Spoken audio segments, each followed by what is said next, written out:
Arr, arr, arr, arr. More pork and knuckles! That's what you're gonna get this month, and we're going to talk about, well, some of the best sitcoms ever made and Two and a Half Men. But today we're going to start off our sitcom month with one of my personal favorites of all time, the ever incredibly awesome Home Improvement.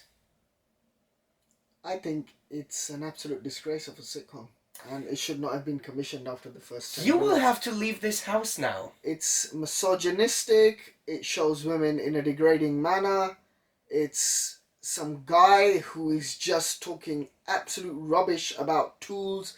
This is not a representation of men, this is a representation of what the writers think men are, to then make a sitcom about this. I think it is a complete disgrace. I think the fact that this character Tim Allen plays is even consistently saying to his wife, "I make enough money, so you shouldn't get a job," and the wife is trying to explain to him that the point is not about the money. The point is to get a job.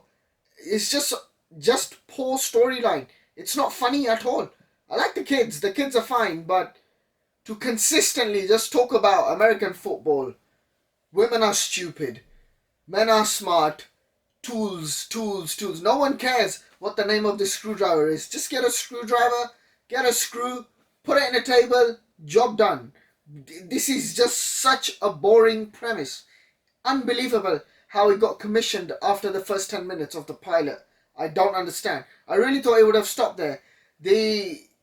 I have watched the later parts when I was growing up, and it was not as bad as the pilot. The first 3 episodes are horrendous. They are just really, really bad. When the guy was talking about testosterone, I'm just like, this is meant to be a family sitcom, and a man is saying, "I have testosterone, that's how I can fix the dishwasher." Just like, what are you talking? This is not funny. It's just rubbish. Absolute rubbish. I have never seen such terrible writing in my life. It's horrendous. I don't think this would be commissioned in nowadays. It would straight away be thrown out. Certainly, and that's why it's so good that it exists. Honestly, I gotta say, I've watched Home Improvement is a sitcom that followed me, well, throughout my entire life. I think I was 8 or something when the first season premiered here in Austria, and the thing that I think my kind colleague did not understand is the same fact that we have oftentimes when review boards assess films and give films ratings or deny ratings. And I've heard arguments like saying, yeah, but people in this film, they do this and that, and they torture people, and they do this, and the only thing I can think of when I hear this is, yes, but they are the villains. They are the bad guys.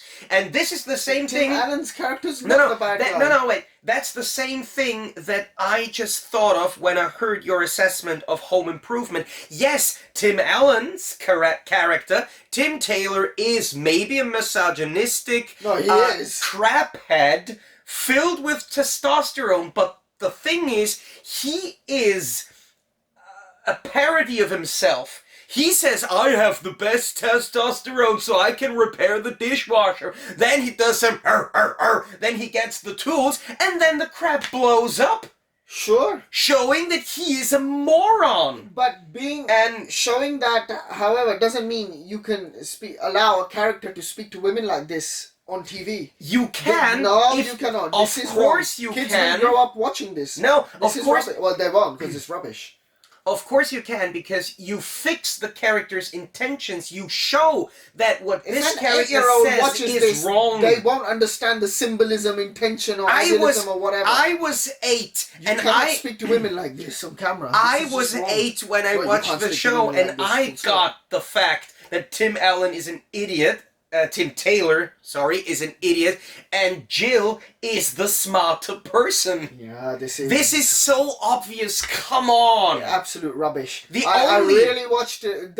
After the 10 minutes, I only watched it because you told me to watch it and do this movie, this review. But yeah, it was completely painful to watch. It was so bad. It was just a terrible, terrible program. There was no emotional side shown whatsoever in this.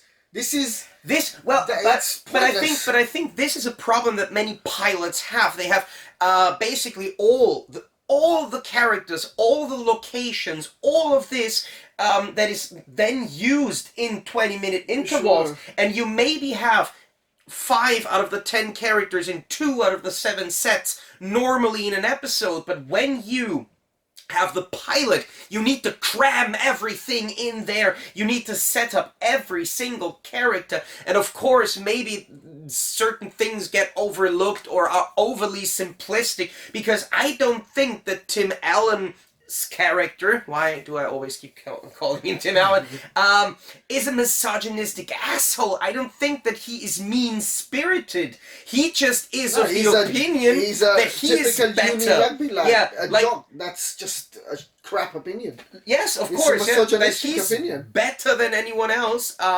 But in the end, I should fix it. loved Nonsense. Al Borland. I loved the jokes about Al Borland's mother. I loved basically most of the show until the final, let's say, 2 seasons, when it got a bit boring and repetitive. That's the only criticism I would allow for Home Improvement. It gets a bit repetitive. It's all about a guy. But owning I a tool love, shop. yes, No one cares. I love how he screws up every repair, every show. How the only thing that I was wondering is, how does he keep having this show if he destroys everything? But yeah, I was also wondering this after the first 10 minutes. How does he keep having the show? I love it. Also, But the neighbor. The thing yes, that picked Earl me off, Hindman was he was so apparently amazing. shown as the voice of wisdom. Yes. But I've seen the later seasons and this particular 3 episodes. These 3 episodes are very different to the later seasons because they had to tone down this testosterone nonsense. He said at one point, men are problem solvers, women are problem creators. And I was just like, dude, what are you talking about? Like, no, just, this is complete rubbish. It's not funny. This was the point. The first 3 episodes, if the program shouldn't have been commissioned, but they must have realized how much man tools this is about, that they had to tone it down and bring in other characters. Because this would not have been successful. It was terrible. I don't know why it's successful. It's a bad program. In this day and age, Netflix would not put this on. Any other streaming platforms would definitely not put this on. It's horrendous. Well, good thing it exists already, because I'm perfectly I don't think there'll fine. be a remake of this. Holy hell! If you're so against Tim Taylor, let me just, before I end this segment and before you have your well-deserved heart attack, tell you that a character called El Bundy exists. And now he has some information to process. Maybe he survives that. We, or I, if I'm not shot by then, will see you guys again next week. Take care.